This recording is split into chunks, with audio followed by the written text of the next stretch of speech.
നമ്മൾ ഇന്ന് Gemini use ചെയ്തിട്ട് വിഷൻ ബോർഡ് എങ്ങനെ ക്രിയേറ്റ് ചെയ്യാം അതിൻ്റെ ഒരു എക്സാമ്പിളാണ് ഞാൻ ഇവിടെ കാണിക്കാൻ ഉദ്ദേശിക്കുന്നത്. ജെമിനി ഓപ്പൺ ചെയ്തപ്പോൾ തന്നെ it's time to start counting down to 2026 എന്ന് കാണിക്കുന്നുണ്ട്. അപ്പോൾ ഇനി അധിക സമയമില്ല. അപ്പോൾ വിഷൻ ബോർഡ് ക്രിയേറ്റ് ചെയ്യാത്തവർ ചെയ്തോളൂ. നമുക്ക് പിൻട്രസ്റ്റൊക്കെ യൂസ് ചെയ്തല്ലാണ്ട് നമുക്ക് ജെമിനി യൂസ് ചെയ്തിട്ട് കറക്റ്റായിട്ട് വിഷൻ ബോർഡ് ക്രിയേറ്റ് ചെയ്യാൻ പറ്റും. പിൻട്രസ്റ്റിലൊക്കെ ഓൾറെഡി ഉള്ള ടെംപ്ലേറ്റ്സ് ആണ് വരുന്നത്. ഇത് നമുക്കിപ്പോൾ ഇമേജ് നമ്മുടെ ആ വിഷൻ അങ്ങോട്ട് പ്രോംപ്റ്റായിട്ട് കൊടുത്താൽ കറക്റ്റ് ആ ഒരു ഇമേജായിട്ട് നമുക്ക് ഡൗൺലോഡ് ചെയ്തെടുക്കാൻ പറ്റും. ഇനിയിപ്പോൾ ചില ഗോൾസിൽ നമ്മുടെ ഇമേജും കൂടെ യൂസ് ചെയ്യണമെങ്കിൽ അങ്ങനെയും ചെയ്യാൻ പറ്റും. ജെമിനിയിൽ ഇപ്പോൾ വീഡിയോയുടെ ഓപ്ഷൻസ് എല്ലാം വന്നിട്ടുണ്ട്. എനിക്ക് തോന്നുന്നു ഫ്രീ ആയിട്ട് 2 വീഡിയോ നമുക്ക് ക്രിയേറ്റ് ചെയ്യാൻ പറ്റുള്ളൂ.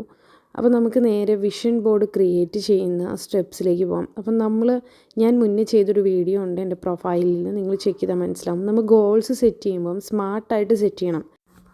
അതിൽ ഓൾറെഡി ഞാൻ പറയുന്നുണ്ട്, smart means specific, measurable, achievable, relevant and time bound. ഇതൊന്ന് ശ്രദ്ധിച്ചിട്ട് വേണേ നിങ്ങൾ ആ ഒരു ഗോൾസ് കൊടുക്കുവാൻ വേണ്ടി. ഫോർ എക്സാമ്പിൾ, നിങ്ങൾക്കൊരു കാറ് വാങ്ങണമെന്നാണ് ആഗ്രഹമെങ്കിൽ നമുക്ക് ആ കാറിൻ്റെ ഡീറ്റെയിൽസ് കൊടുക്കാം, വിത്ത് കളറ്, മോഡല്, അല്ലെങ്കിൽ കമ്പനി നെയിം, ഇതൊക്കെ വെച്ചിട്ട് കൊടുത്തിട്ട് ഇത് വിഷൻ ബോർഡിലേക്കാണെന്നുള്ളതും കൂടി അതിൽ സ്പെസിഫിക് ആയിട്ട് കൊടുക്കാം.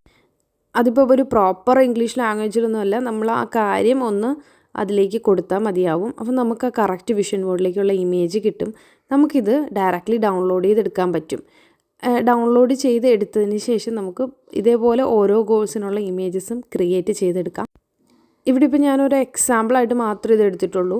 നിങ്ങൾക്ക് എന്താണോ വിഷൻ അതനുസരിച്ചിട്ട് ഇമേജസ് ക്രിയേറ്റ് ചെയ്തെടുക്കാം. പിൻട്രസ്റ്റിൽ നിന്ന് എടുക്കുമ്പോൾ അത് ഓൾറെഡി ക്രിയേറ്റഡ് ടെംപ്ലേറ്റ്സ് ആയിരിക്കും.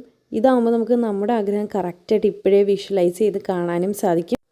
ഇങ്ങനെ ഓരോ ഗോൾസിൻ്റെ ഇമേജസ് ക്രിയേറ്റ് ചെയ്തിട്ട് ഇതെല്ലാം കൂടെ കൂട്ടിച്ചേർത്ത് നമുക്കൊരു വിഷൻ ബോർഡ് പ്രിപ്പയർ ചെയ്ത് അത് പ്രിൻറ്റ് ചെയ്ത് വെക്കാം.